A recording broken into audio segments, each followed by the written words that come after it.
Hello, hello, hello. How is everybody doing today? Hope you're very well. In case you're interested, I've only just got over an extremely unpleasant gastroenteritis ordeal, which I'll spare you the details, but suffice to say it's not been a very pretty sight in this neck of the woods for quite some time. So I'm only just literally today kind of over it, really. It's surprising how much it affects you, really, exhaustion and all that sort of stuff.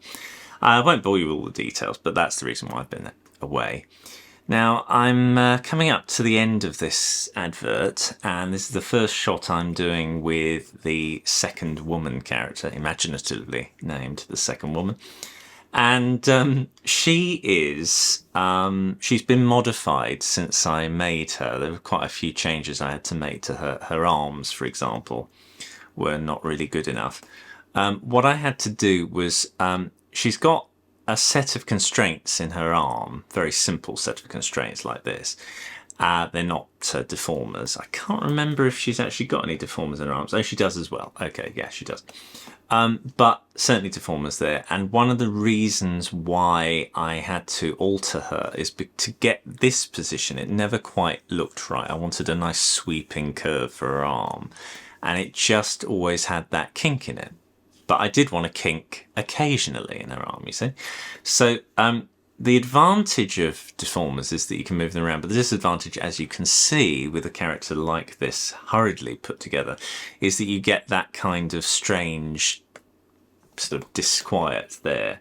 What I've got here is the ability to move that point around manually, so I can sort of regain kind of the position that I want, and get some nice shapes. But there are limits even with that. You get a slight sort of weird kink there, some of which may well be hidden by the line boil that will be happening. But anyway, the point is I wanted to keep her arm nice and fleshy, which you kind of get more if you don't do that idea of the sort of piece of bone, circle, and then piece of bone idea, which you get in a lot of constraint setups. So that's the reason why I went with this. And also, she's in 2 shots. I didn't want to spend a age making this character in any real way. So she's certainly not capable of much else beyond these 2 shots at all.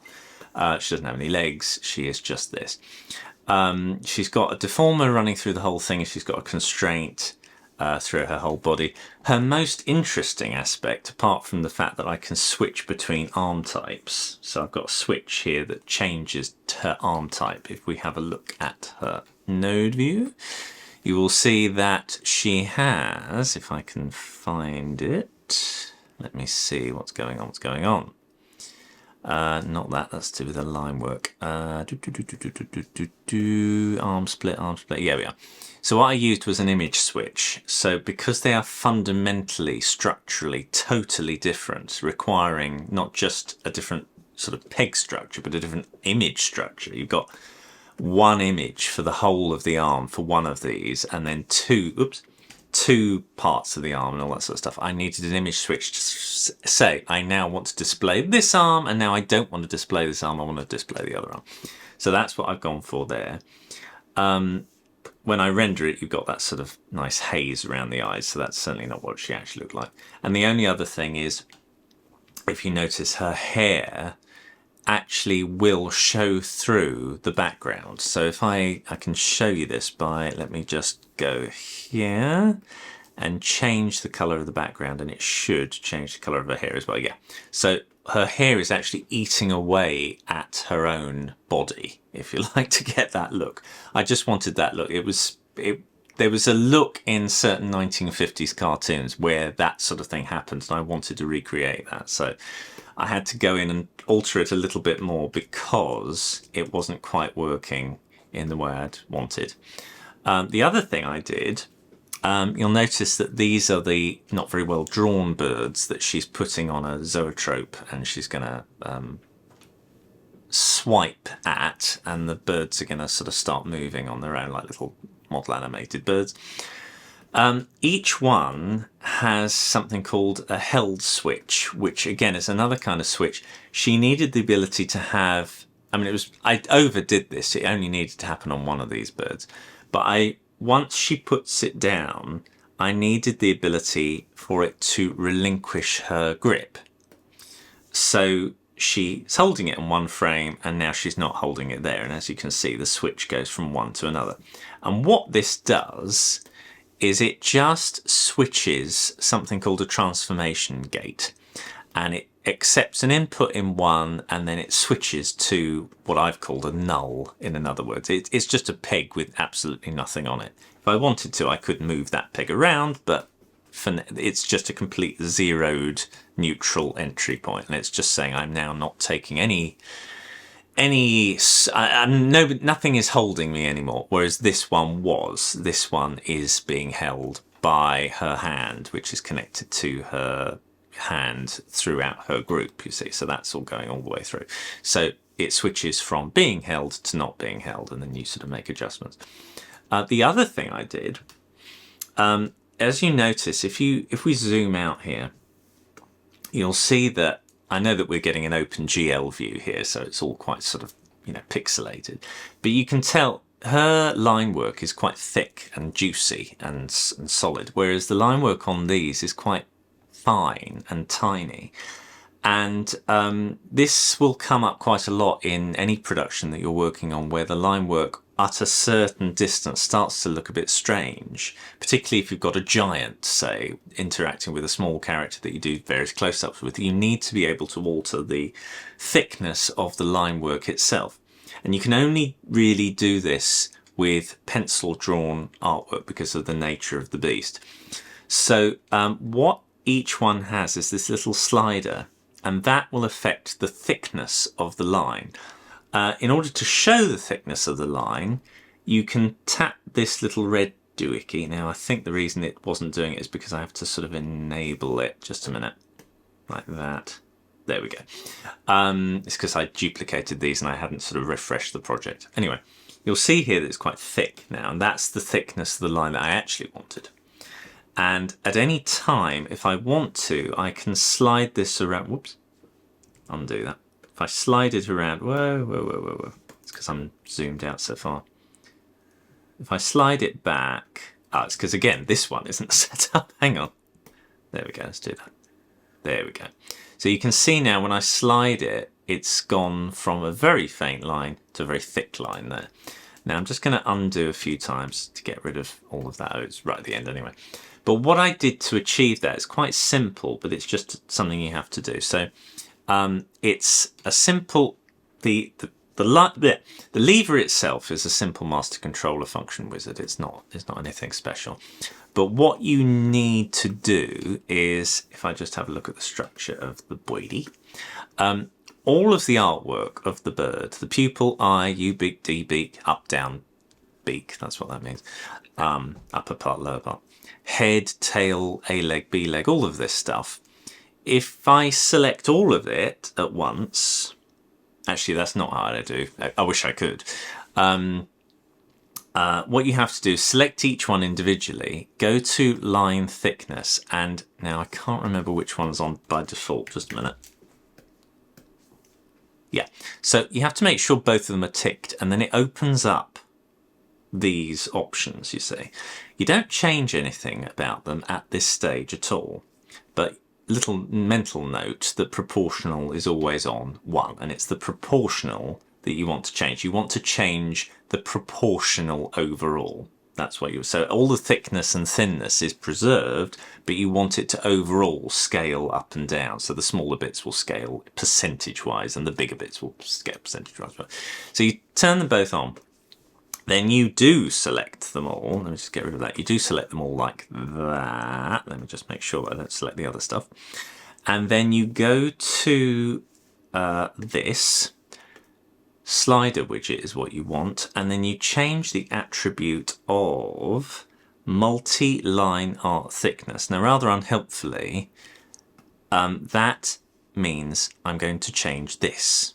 Proportional 05, you say, or whatever it is. And you change the minimum value 0.5 and the maximum value 1.5, or it will change depending on your own artwork. So you can change this later on as well. If you sort all this out and you don't like it, you can go into the parameters of your master controller and alter the little bit of text that it has. I'll show you in a minute. But what it does is it says the minimum value is half a thickness and the maximum value is a thickness and a half of current state, you know. And then you're able to slide between them and get the results. So this is what they looked like without fiddling around. So that's the standard look, and that's the look I wanted, which is that thickness and then half again, which is that, which they should all be the same now. Yeah. So as I say, if you are changing this yourself, let me just see if I can find the flipping thing. So here we are, line thickness. If you've set those minimum and maximum values and you want to alter them later, you go into UI data of the master controller you've created, and then you can change them manually here if they're not quite right, rather than having to remake the entire thing again. And then it will target the attribute of multi-line art thickness and then change it on these nodes. That's what that means. So that allows me to have that puppet with those lines made for all the other shots, but I can just beef them up in the wide shots and thin them down in the close-ups, so that way they can sort of look sensible all the time, you see.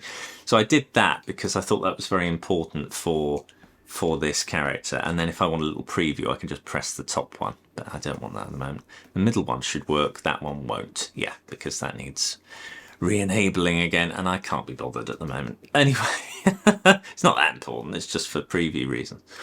Anyway, so that, again on that one I will need. So that one turns off this little control for the beak, basically. If I move that up and down, it makes him sort of open and close his mouth.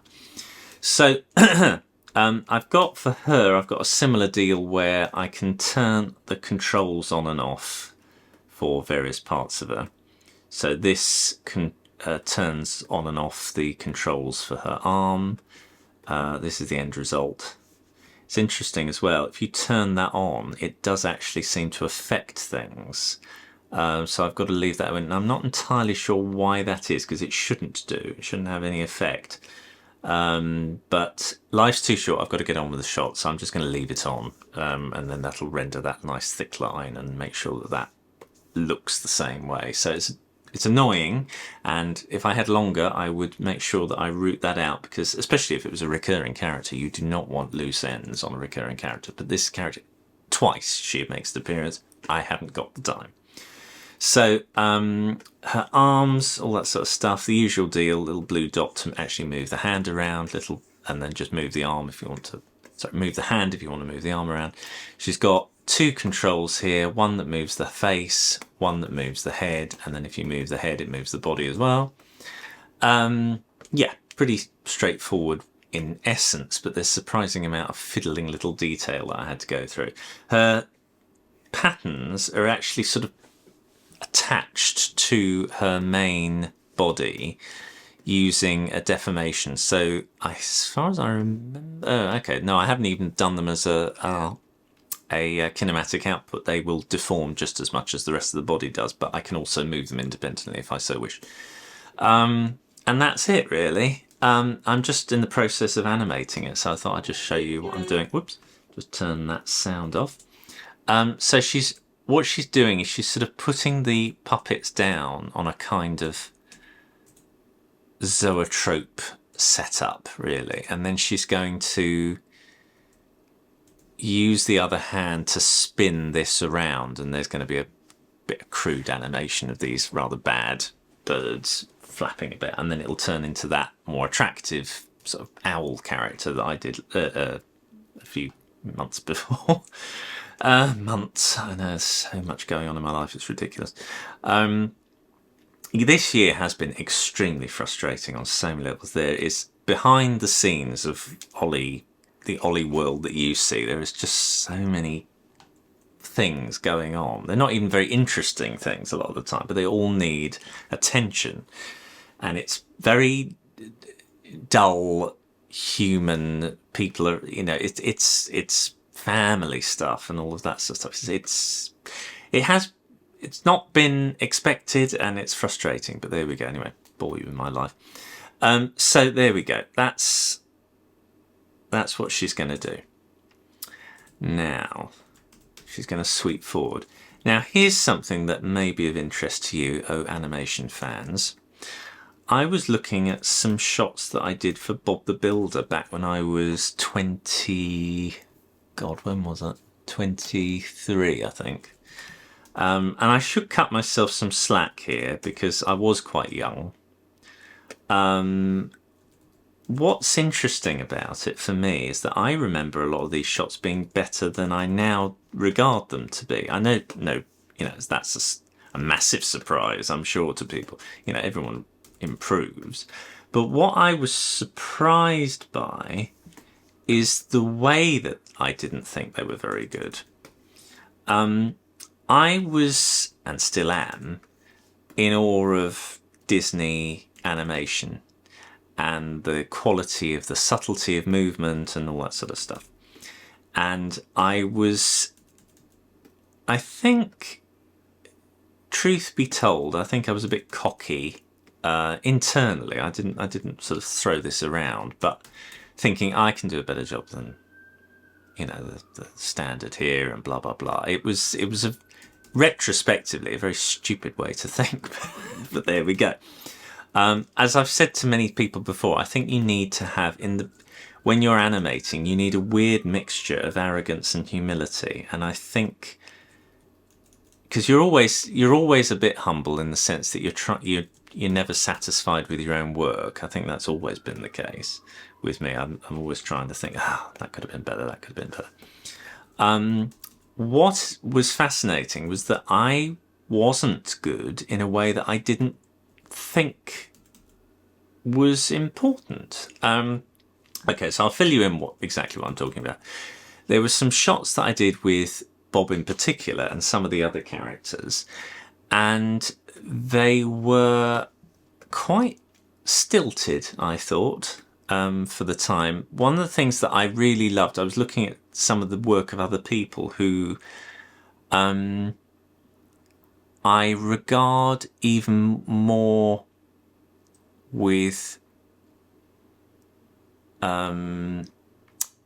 not reverence, not the right word, but I'm impressed with their work more now than I was at the time. I suppose because I was so in the thick of it, I couldn't really sort of see the wood for the trees, really. But one of the animators subsequently has worked at Leica, and he did some lovely stuff for. He was known to be a good animator at the time, anyway, and you know, he did some really nice stuff on a show that I worked on. It was a Bob the Builder special, and there was a character with a bandana on, and it was every move she made, he would do these lovely sort of flourishes with her bandana all the time. It was this flourish here, flourish there, and it fitted very well with her character. She was very flamboyant. And what struck me was that it was a very stylized movement. You know, nobody in real life, her bandana would not move like that. It wouldn't. You know, bandanas to float around like they were doing in these shots would require a large amount of wind and head movements that were akin to, you know, punk rockers. You know what I mean? It would have to be flinging around like mad to get these movements, you see. But, and this is why I sort of didn't regard it at the time, because I thought, oh, that's moving rather a lot of the time. I remember sort of thinking that. But what I got out of it now is how enjoyable it was to see this character moving in the way she did. It suited her personality very well, and it was a joy to watch. It was fun to watch. You know, it was a fun thing. And when I moved her, I got a certain amount of character coming through, and she was, you know, she was eccentric in the way that he was doing her, but it wasn't as much fun to watch. I played it so straight-laced, it was so realistic, her movement, you know, if you like the word realistic for Bob the Builder, but I played it too straight. One of the joys about Bob the Builder was that it was a stylized world. The characters were not realistic. They were, you know, brightly coloured machines, and the people were sort of baby shaped, and you know, it should have been more stylized. And I'm looking back at the animation thinking, why didn't I push this? Why didn't the energy wasn't nearly as much there as I have now hopefully put into my animation more now. But I was frustrated the fact that other people clearly had got that message far earlier in their careers than I did. And I was looking all the time at my stuff, almost screaming at the television to my young self saying, you know, energy, more of it, for goodness sake. And it wasn't there. And it was in his performances and a few others. Some other people's performances were, I would argue, technically not as good as others, but the energy that they had and the personality was so strong, it didn't really matter. You know, it was, is this shot fun to watch and entertaining and conveying what it needs to do? If the answer is yes, then it's achieved its goal. You know, the refinement and fiddliness doesn't matter. And I think that's the thing that a lot of young animators, I've noticed when I've been sort of teaching everything, they get so frightened of moving the puppet. I mean, I was never frightened of moving the puppet, but I was obsessed with realism for some, which again, on Bob the Builder, come on, Ollie, you know, go with the stylized nature of the show. And I think that's the thing. You know, it's important to have energy, which Americans are quite naturally very good at. I think a lot of American animation tends to have energy coming out of every pore. I think there's something to be said for restraint too, but you don't overindulge too much in one way or another. Consequently, the guy that I'm talking about, Dan Alderson is his name, he's worked on Leica and he's done, I mean, phenomenal work. It's phenomenal stuff. I don't think I could do what he does on a mental basis, because you are working on these shots for months and months and months and months just for a couple of seconds. You know, it's nothing. You know, you are a very small cog on a massive machine because the work takes so long to do, you know. So I don't think I would want to do that. But the work that he's produced is phenomenally high. I mean, it's you know, quality. It really is delicate, nuanced, full of personality. It's brilliant. And it was interesting to see his origins in that way, and he managed to nail things which took me longer to get. And I was sort of surprised by that, because I thought my work at the time was better than it obviously was, because I was looking at it thinking, I'm not doing that, am I? I'm not doing that. I defend the stuff I did on Pingu, because that was, mentally, it was so dramatically stylized and different that I seemed to sort of ignore reality entirely and just go with stylized. But I should have done that more, I think, with Bob, because Bob is a stylized show too. And so was Timmy Time as well, which also I was looking at and thinking, yeah, there are certain bits in that I think I should have pushed more and made more exaggerated, because it can take it.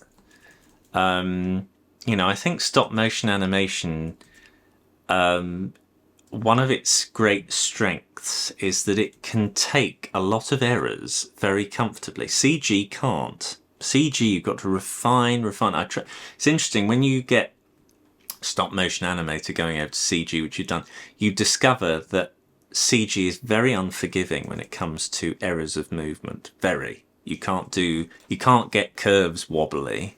You have to make sure that they're all smooth and lovely.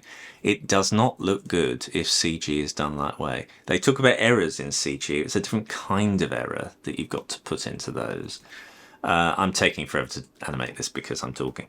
But that's the point. I think stop motion, one of its great benefits is that it can really move. Even a bad movement looks good in stop motion, you know what I mean? So I think I think it's such a shame that I didn't realise just how much I could exploit the medium, really, and get a good look out of it. without it looking cruddy. He was doing some incredibly big, bold movements, and it still looked great. And I think the only time I ever did that is if the character was out of control or something. It had to be very, very obvious. Whereas he would do it with just normal sort of talking and stuff, and it still looked good, I thought. I'm not going to completely run down my young self, because I don't think that's fair to young me. I was good, but there were things about it that I regret. And you think, why didn't I just push things a bit further and to be fair to me as well, I mean, the time frames that you had to do these things on weren't always in your favor. You just had to get things done. So if a character couldn't move properly, or it was tightened in some way or something, you would just have to barrel through the shot. That production in particular that I was thinking about wasn't the easiest thing in the world. There were quite a few things going on that made life a bit difficult for everybody. We got it done, and it's a good show and everything, but it had its problems, that production. So I'm going to cut myself some slack. However, it wasn't just a flash in the pan. This guy did consistently produce results that were full of energy and fun. And I wish I'd had more fun with it. I had fun on Pingu, so I was capable of it. But I tended to sort of restrain my performances a little bit too much, I think. And it's brought that to the fore, and I'm now questioning what I do now, and I'm going to try and make sure that I have more energy in my performances now, which I think I am anyway, but I'm more aware of it now. It's fascinating, it really is. To look back on your other work, I don't think I would have been ready to accept that criticism at the time easily. But then I don't think you ever do from somebody else. I think there's always that sense of hurt, and I think you need to. I think initially, and then you accept it from somebody who you respect. But it has to be, especially with animation, you have to do it very carefully, because you are psychologically, everybody is in not the best place with stop motion animation. It is not a very happy world to be in 90% of the time. You're in a dark space. You don't see anybody all day. It's not good for the old mental health. So I think if you're delivering that sort of stuff, it has to be in a gestalt, abstract space where changes are not, you don't feel as if your life is on the line if you don't make them. You know what I mean? You have to create things, differences in a state of play, and you can't do that if you're under that much stress. But you can do it. It can be done, but you have to jolly people along to do it. You can't do it in a nasty, you've got to buck your ideas up. That doesn't work. You end up constraining someone's performance even more, because people are terrified. So it can't happen that way. It's an interesting thing. I was essentially a musician for quite a large period of my childhood, being in the choir and stuff like that. And one of the things I learnt from that world, which is very different to the animation and art world, is that the nature of changes to your performance is very quick. Changing your performance in musical terms is very quick. You can have another try at it very quickly. No, that didn't really work. Let's have another go and see how this takes us and how that takes us and all that sort of thing. Whereas with animation, of course, by the nature of it being so slow, if somebody says, oh, right, that's very nice, but can we change it and try something different? There is part of you thinks, I've spent 2 weeks on this and that's all for nothing. So you have to have it from a very different mental point of view. And I think morale, keeping the balloon of morale in the air is so important and not easily achieved, and it requires constant attention. It doesn't matter how good the animator is, they are all feeling the same way. However robust they may sound, they are, a lot of them, one step away from having a nervous breakdown because it's a horrible thing to do for a profession. Oscar Grillo famously said animators should be shot. It's not a good thing for human beings to do mentally, really. And he was a bloody good animator. It's you can do it, but you've got to do it with an awful lot of enthusiasm, love, and respect and encouragement. It's always got to come from that place. You can't just do it, that's not very good, and all mealy-mouthed about it. You've got to do it from that point of view and keep it ebullient. And unfortunately, a lot of the people in the animation industry aren't very good at that. They're not necessarily the best people. There are a few that are, and they're noticeable exceptions, and I've worked with several, most of whom are women, not all of them, but most of them have been. And I think that comes, a large amount of them women, because women tend to be more collaborative than men do. Men are. And so they don't have so much of an ego. So it's all about, how can I personally get the best out of the people around? It's quite nurturing, really. Again, this is a total generalisation. I've met some awful women too, and I've met some very kind, nurturing men too. So that is a cliche, what I've said, and it's not strictly true all the time, but as a general sort of vibration, that tends to have been what's happened. What I think would really help with a lot of animators actually is a morning hello. Just saying, hello guys, love what work you're doing. Often, let's see what brilliant things you can achieve, and just go round to people and just make sure that they are attended to. And I think there's too much assumption that sort of thing is, oh well, we're paying them. I think, yeah, this is a very, very emotionally driven industry. We're asking people to, on a daily basis, put their hearts on the line in order to get the best out of them. So to really get the best out of them, you've got to nurture them like a conductor does his orchestra. It doesn't take very long, but the results are very impactful.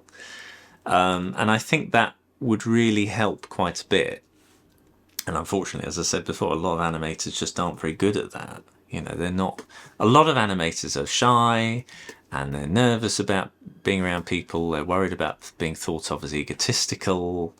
They certainly have opinions, but they don't. You know what I mean? It's a funny old game.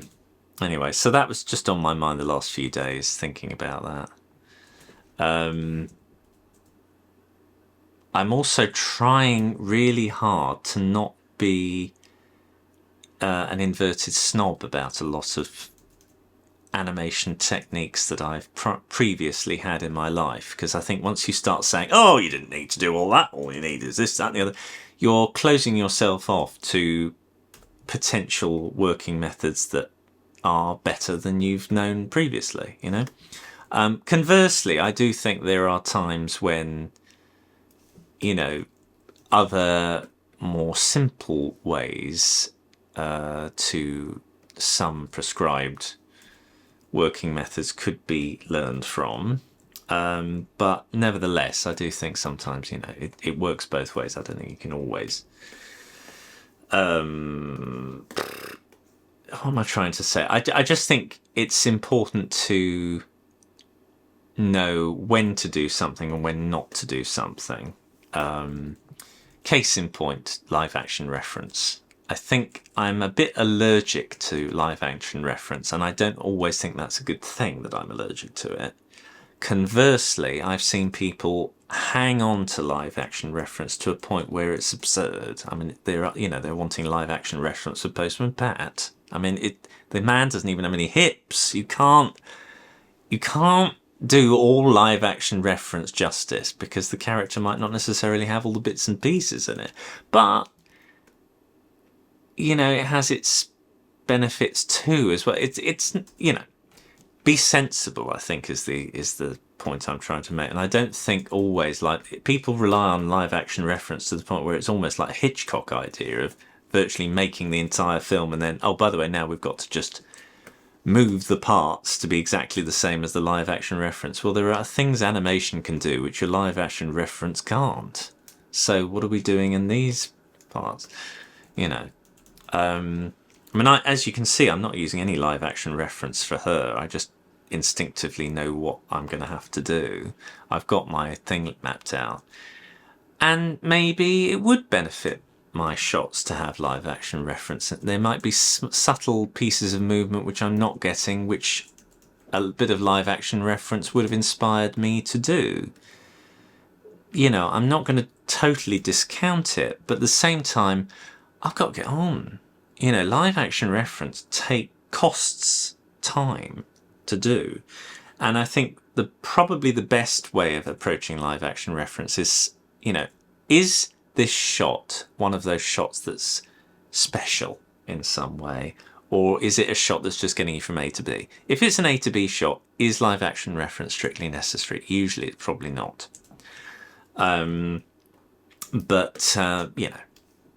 I mean, that was the other thing, looking at some of the stuff that I was working on back in the day and the amount of humdrum stuff that needs to happen, like, you know, characters walking from one part of the screen to the other. It is dull. There's no two ways about it. Usually it doesn't have any function other than continuity, really. They are now over here. You know, that's the function of that. And there's very few times when you can make that fun. I managed to do it a bit on Pingu. There were times when... I'll have to move that behind. There were a few times where I remember on Pingu we were given a script. The scripts on Pingu were extremely loose, which I love, because then that means you, as an animator, you can interpret them in all sorts of different ways. They weren't so honed that you couldn't play with them. And there was, I may have mentioned this before, but there was a series of shots where Pingu had to have dinner, and that was it. Pingu has dinner, and then he gets up, and I think, well, that's how dull. Pingu has dinner, and then he gets up. Who wants to see that? So I made a little bit of several jokes of how he has dinner, and the fact that he palmed most of his food off on his sister. That made it not only interesting, but it gave the scene a bit of structure. You know what I mean? It wasn't just I gulped down a fish. So in that instance, that was fun, and it was totally extemporary. I didn't storyboard it. It just came to me as I was working on it. Now, if I had several episodes where he was eating dinner, I think I'd come up with a few gags, but after a while, you know, you might have the point where you think, I cannot think of any other ways now to make this interesting. Having said that, I mean, it's interesting. If you look at, I don't know how many of you will be familiar with a writer called Roy Clark, but he wrote something called Open All Hours back in the sort of 80s. And a thing that Roy Clark tends to do is, first of all, he gets very good actors involved. He wrote Keeping Up Appearances as well. And he tends to get very good actors and sets up certain scenarios and then pretty much dines out on them for the entire run of the sitcom. So there was an example of, in Open All Hours, the whole concept of the show is a shopkeeper running a shop, and an old style shop as well. He's very, very backward. And there's a till, a shop till, that really has seen better days, and it's frightening to deal with because there's a spring clip that slams shut when you put money in, and it terrifies anybody who has to use it because it will have your fingers off if you touch it in the wrong way. You put the money in just about, and the till slams shut with such force that the wall shakes. It's terrifying. He made a running gag of this, both he and Ronnie Barker. They both, the guy who played the shopkeeper, Arkwright, and the shop boy, Granville, played by David Jason. They all came up with this brilliant way of interacting with this. You knew what was coming, and each time they did it ever so slightly different. And it was always a joy to see. And it was the same gag, right? How is it going to interact this time? I've got change. I've now got to put this money in this terrifying till. What's to become of me? Are my fingers going to be trapped in it? And sometimes it did trap something like a tie or a medallion or whatever it was. So you do come up with variations on a theme. And I would like to think that some of those were almost extempore, because Ronnie Barker was known for embellishing roles he had. And so Roy Clark would write the general gist. I mean, Ronnie Barker would come up with quite a lot of things on his own. I think he may well have come up with the till or variation of the till himself. It might not have been in the script. If you're in a position where as an animator you've got that ability to riff on something, that's fantastic. But unfortunately, in today's world of overdone animatics and live action references, the role of the animator has become more and more, what the hell's going on here? Has become more and more, I'm going to turn that off, of a servant to something else. You have very little in the way of performance say, more and more. That role seems to have been handed over to a shadowy figure creating the storyboard more and more. And that is very sad. And this idea that this has always been the case is nonsense. It's total nonsense. If you look at, the work that was being done on Termite Terrace, little ways that Daffy Duck would, fiddle around with his beak, or Bugs would be sort of fiddling with the floor with his foot or something. A bit of business might be written down, and then it would be down to the animator to make it entertaining. There might be a bit of discussion with the animator and the director, but the animator probably would have a lot more say in the actual acting than today, where the animator is just a glorified makeup artist for somebody else's ideas. And that is sad. If I were to direct something in the future, and I hope so, with other people, I would want to try and bring that out in. I think that's a lost. That's a lost thing, and I wonder if something like Smiling Friends has got more of that sense of letting people just riff on something. I don't know. I'd like to think so, but I don't know. But it's because I get the impression from Psychic Pebbles has put, he's Zach Handel, is that his second name? God, I can't remember. Anyway, he's posted on his Instagram examples of other people interpreting his scene, and I do his the show, and I do get the impression that he's quite an inclusive. He's not precious about things, and he likes other people's interpretations. I get that impression. I could be wrong, but I get that impression. They keep it quite loose, and I think that makes for funnier jokes, because you're allowing air to get to them and other people's ideas behind them. So where am I going with all this? It's a little, just not even a rant, it's just sort of observations on how I used to do things and where I went right and wrong at the same time. I think that's what I'm trying to come over. Just pardon me, I'll do a couple more frames and I'll do the rest of it. I mean, I was able to sail through this very, very quickly, and now talking to you, it takes forever. I do and I don't like doing these talk through things, because on the one hand it gives me content and I can talk to you, my imagination audience, but on the other hand I've got to get on, I've got to get things done, and there are so many things to get done.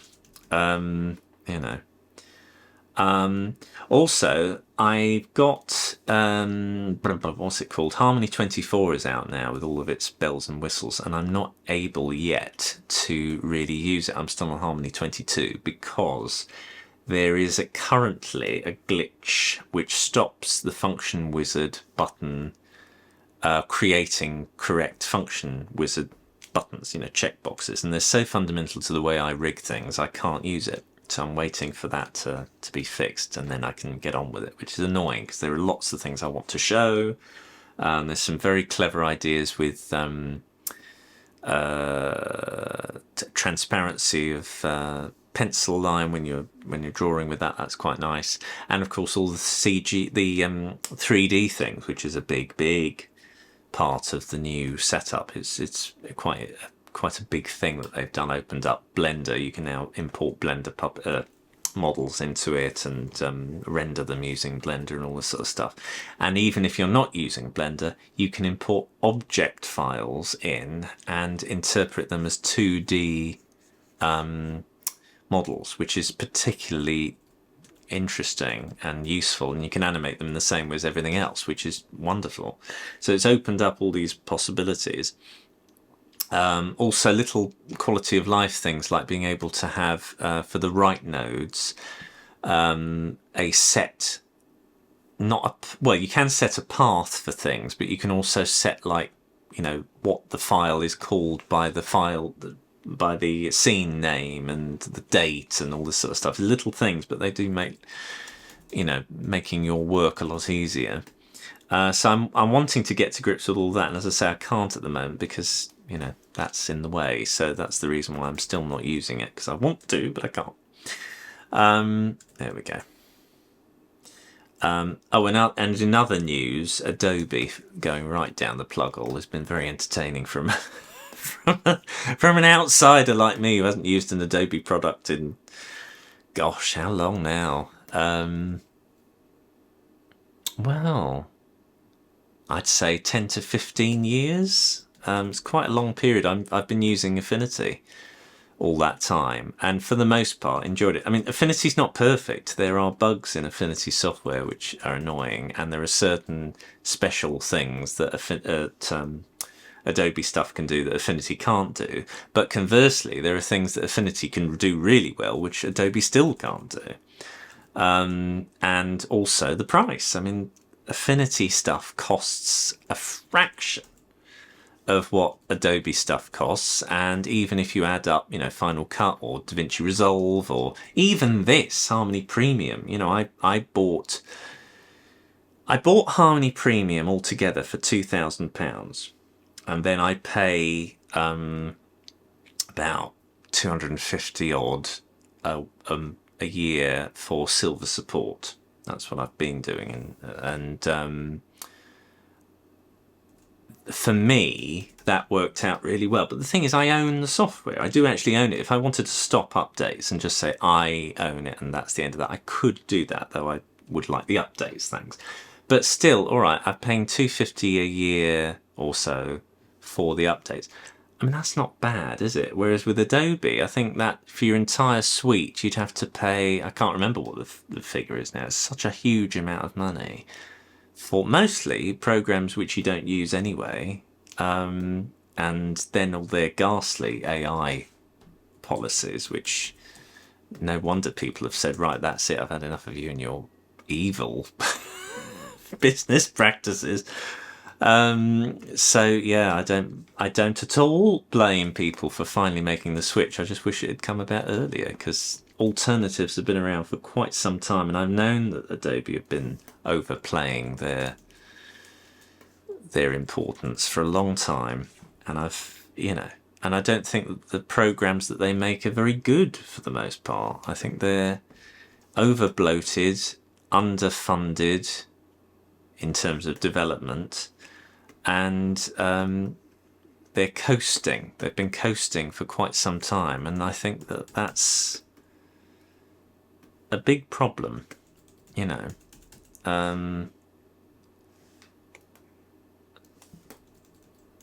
And the only reason they've been going as well as they have done is because people are habit. You know, they have habit, and they don't want to spend long time learning something new because they've got work to do, you know. So they've been holding people to mental ransom, really. And they still are doing that. I think there are a lot of people who would like to move now, but they've got too much to do, so they've got to just soldier on, or they've already spent quite a lot of the money and they can't sort of rescind that because they've got to keep the end of their contract going before, you know, they've got to, you know, they can go over to something else. So yeah, I think Adobe it won't be the end of them. They're too big, but I certainly think it's such a huge dent. It would certainly be nice to think that it's the beginning of the end of them, because unless they fundamentally change the way they think about the people who are using their stuff, they are on the wrong side of history here. You know, they're too big and too out of touch. It's as simple as that. You know, who makes your software are people. And if, you know, fundamentally they are just people who go to the toilet, love, eat, and they are no different to the people that you see yourself on a daily basis. They are not some ethereal, you know, group. And conversely, the people who make Adobe are people as well. And apparently a lot of the people internally have voiced their disdain, and whoever came up with these stupid policies probably doesn't have a creative bone in their body. They can't have done, otherwise they wouldn't have come up with it. It sounds to me like it's concocted by some greedy boardroom that doesn't really understand what it's got, basically. Mainly made up of lawyer class brains, and accountancy brains as well. And unfortunately, it doesn't matter what business that type of brain is in charge of, it's the death knell. And it always sounds initially sensible, because these people are with suits and they make rational decisions and they're business. Yet they forget, actually, how did the business start? It was actually people drawing little drawings on pieces of paper. How has it morphed from that to boardrooms and business? It's ridiculous. You know, it shouldn't end. Well, it certainly does end with that kind of corporate idiocy, because it has nothing to do with what it was originally supposed to be doing. There's a sort of strange inverted snob. Well, no, not inverted. A strange snobbery that creeps in. I've seen it so many times. It's odd. Human beings seem to think that those who wear suits somehow know more than those who don't. It's a very strange thing that human beings do, and we keep doing it.